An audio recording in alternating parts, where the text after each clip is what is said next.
Hello everyone and welcome on in. Today we're going to be looking at the Krangled Passives event and some of the things that are going to be generally good for the event as well as some that are going to be generally bad. Now, I want to start by talking about the generally good stuff. So going in, we're going to have some skills that scale heavily with gem levels, like Explosive Arrow and Seismic Trap. Because they scale with gem levels, you're going to be getting XP and bonus damage just for leveling up and going through the map like you normally would.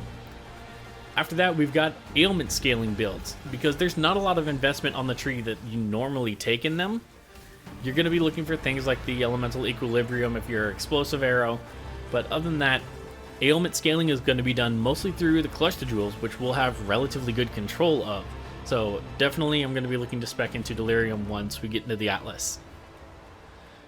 Other than that, any builds that are going to focus on like being generally tanky, that can do some AoE clearing well, and builds that are going to be made out of easy to find uniques like Chin Soul, Kondo's Pride, or Quill Rain.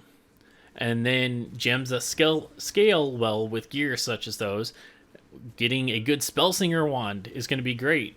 And Cyclone with Kondo's Pride is one of my favorite league starters because it is so cheap and easy to get started up through your white and yellow maps. Now, moving on to the generally bad builds, things that are going to require multiple additional charges like Flicker Strike are going to be pretty rough. After that, we've got builds that are going to be very dependent on the tree for scaling either their damage or their toughness.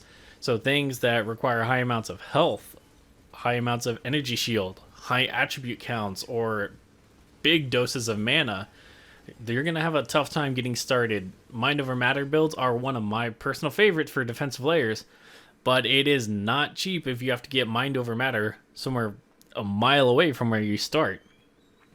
So now that we've had a chance to cover kind of the good and the bad builds, we come to this weird area where we also get a look at the ascendancies. And the ascendancies are kind of mixed up and crazy, but we've got some really neat things that you can pair with for a bunch of the ascendancies.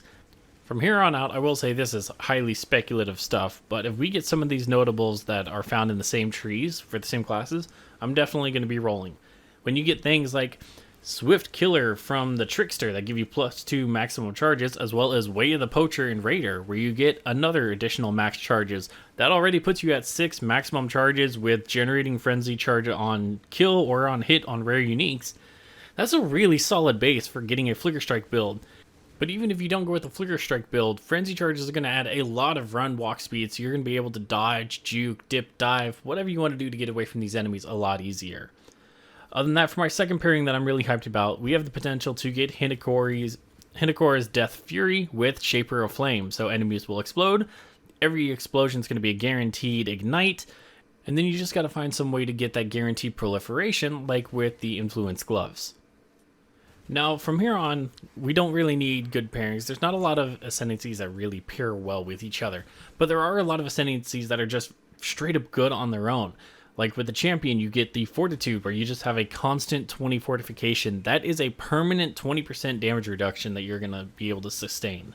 Then you also have, that's normally inside the champion tree, Unstoppable Hero, which gives you increased attack speed while fortified, cannot be stunned while fortified, bonus armor and evasion while fortified. And with so many builds that are able to use something like Shield Charge with faster attacks on hit and Fortify support, you can always have Fortify up. It is very easy to do with either of these two nodes in your tree. This is a very good sub-ascendancy node to pick up when you need that extra tankiness. Then you also have stuff like in the Juggernaut, you've got Unstoppable, where action speed cannot be modified to below base value. So no freeze, no chill, you get guaranteed bonus movement speed, and you can't be stunned. And then you've got kind of the tweaked down version of that with the Tricksters one step ahead, where your action speed is at least 108% of base value at all times, and nearby enemy monsters is at most 92. It doesn't provide you that stun proof, but these are great standalone ascendancy nodes for being just solo. You don't need anything else to pair with them to give a great bonus. You don't have to have the extra synergies in your builds. They're just great to pick up if you don't know what else to get. So these are kind of the things I'm looking out for going into this Krangled passive event. I'm also going to post some trees where I talk about each of the different classes and the stuff that I think is going to be good. This is mostly going to apply to like the first 5 to 6 hours when people are just exploring and trying to figure out who has what nodes. So we're going to have one I'll show them here in quick succession, so you can pause the video if you want to get a closer look. This is the starting tree I would go through if I were the Templar. It's going to allow you to explore 11 different notables, pick up 2 different masteries, and you're only 1 point away from revealing what one of the nearest keystones is to the Templar starting area. After that, moving down to the Marauder. So this one is also going to let you see what 11 different notables are. You're going to be able to pick up 1 mastery, but it's going to allow you to reveal 2 keystones. The Duelist is another one that is going to be able to pick up 12 notables, no masteries, but you'll receive 2 keystone reveals off actually a single point down here towards the bottom left. Next up, I've got the Ranger. It's going to have access to 12 notables early, 1 keystone revealed, and you've got 2 points from other notables nearby that you're going to be able to pick up over here near the Hawk, kind of in the middle of the tree. Next up is our Witch, which is also going to have 12 notables revealed on the early tree. 0 masteries, but you're going to get 1 keystone revealed by where the Mind Over Matter normally is. You're also only 1 point off from revealing a second keystone. And since there's no Scion available, lastly, we move on to the Shadow. I saved this one for last because it is one of the more difficult to path, but potentially one of the better gambling ones that you can do. Depending on which route you go, you're going to have access to 12 notables, 0 keystone masteries revealed, and 0 masteries allocated with this. But with each of these inside of the red circle, you're only 2 points away from every single one of these. So over the next 10 levels, you can either bank on trying to get 5 more notables that are going to be worth something, or you can start moving your way towards the outside to get to where the cluster jewels are going to go.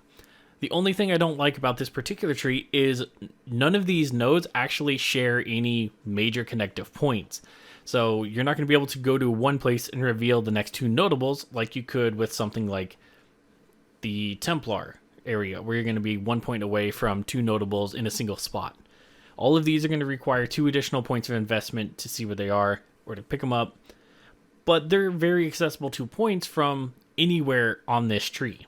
So as soon as people do explore which ones are where, if you're able to research, you can pick up some really powerful nodes as a Shadow starter, but being a starting class itself is going to be very difficult since there are a lot of paths and a lot of wasted points if you're not going to pick up anything in here. So I would potentially wait on Shadow till people figure it out, but it has a very high potential to be one of the best starting classes when you're ready to take that gamble or when you have the knowledge to kind of make the better use out of this starting plan. But there you have it. That's going to be what I plan to do for the league start in this event and how I'm going to be getting ready to go. So I hope some of these trees were helpful to you, get kind of a base game plan going for at least the first 6 to 12 hours. I'm going to try and respec fairly early so I can get good use out of the better sentences, try and find something that's got an incredible pairing, and just kind of push, have fun, experience it in a new way I haven't done before, maybe try out some new skills. We'll see what I'm kind of feeling. I'm kind of liking Spell Slinger right now, just because I know I can get some guaranteed damage out of it, so I will most likely run some type of Spell Slinger at least early. And I hope you have some fun. Let's go get us some prizes. Until next time, y'all, Let's do this. take it easy.